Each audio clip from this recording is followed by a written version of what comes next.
Hai guys, perkenalkan saya Rahel Indriani Nenggolan dengan NIM 4203131056 dari kelas PSPK 20C mata kuliah Ikatan Kimia akan membahas ikatan logam pada video kali ini. Jadi stay tune selalu ya guys.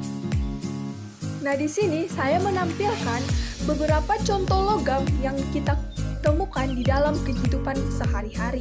Di antaranya itu ada besi, perunggu, tembaga, dan emas. Nah, logam ini memiliki sifat yang unik. Di antaranya itu mengkilap, dapat menghantarkan panas, dapat menghantarkan listrik, dan lentur.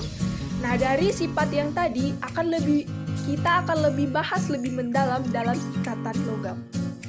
Untuk pengertian ikatan logam, jadi ikatan logam ini adalah atom logam ditambah atom logam sehingga membentuk ikatan logam. Atau lebih jelasnya bahwa ikatan logam itu adalah ikatan yang terbentuk akibat adanya gaya tarik-menarik antara muatan positif dari ion-ion logam dengan muatan negatif dari elektron-elektron yang bergerak bebas. Nah, ikatan logam ini terjadi jika sejumlah besar atom berbagi elektron. Jadi, ikatan logam ini dijelaskan lebih lanjut dengan teori lautan elektron. Nah, teori ini pertama kali dikenalkan oleh Gude, yaitu pada tahun 1902, lalu dikembangkan oleh Lorentz tahun 1916. Teori ikatan logam ini dikenal dengan teori elektron bebas atau teori lautan elektron dari Gude Lorentz. Nah, menurut mereka ini, bahwa elektron-elektron dalam logam dapat berada dalam dua jenis, yaitu yang pertama, elektron-elektron berada pada kulit-kulit bagian dalam yang dekat inti dan terikat dengan kisi ion-ion positif. Nah, yang kedua, elektron-elektron valensi atau elektron konduksi yang bergerak bebas dan mengisi ruang antar kisi logam. Elektron-elektron valensi dipengaruhi oleh medan listrik atau panas. Jadi di sini saya mengambil contoh natrium. Natrium itu memiliki nomor atom 11. Jadi konfigurasi elektronnya itu 281. Nah, lebih stabil jika melepaskan satu elektron. Nah, jika cenderung melepas, maka akan membentuk ion positif yang disebut dengan kation. Lalu setiap atom akan melepaskan satu elektron.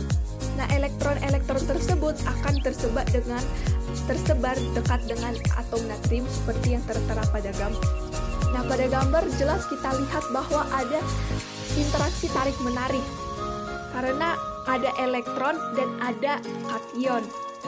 Jadi interaksi tarik-menarik ini dapat kita lihat bahwa elektron akan melakukan interaksi dengan atom natrium yang sebelahnya, begitu juga dengan sebaliknya.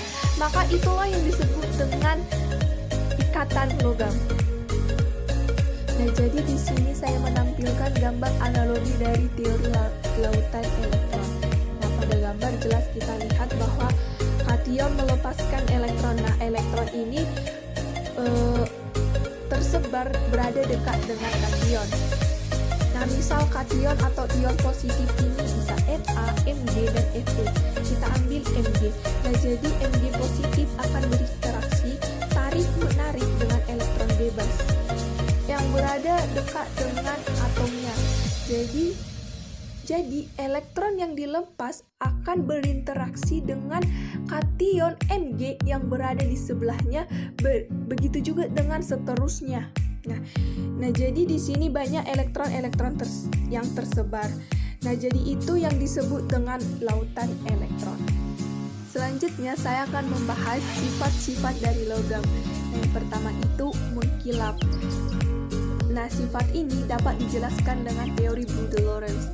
Nah, mereka menjelaskan bahwa ketika cahaya tampak atau visible jatuh pada permukaan logam dapat menimbulkan sebagian elektron valensi logam akan tereksitasi.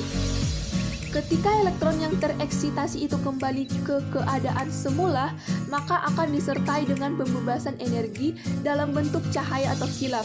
Nah, peristiwa ini menimbulkan sifat mengkilap pada permukaan logam. Nah, yang kedua ada sifat konduktor listrik logam.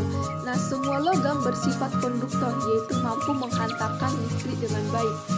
Daya hantar listrik yang dimiliki oleh logam disebabkan oleh adanya elektron valensi yang bergerak bebas dalam kristal logam. Artinya, elektron-elektron bebas dapat membawa muatan listrik jika diberi suatu beda potensial. Ketika sebuah logam diberi aliran listrik, maka elektron-elektron valensi logam membawa muatan listrik ke seluruh logam dan bergerak menuju potensial yang lebih rendah, sehingga terjadi aliran listrik dalam logam. Yang ketiga, sifat konduktor panas logam.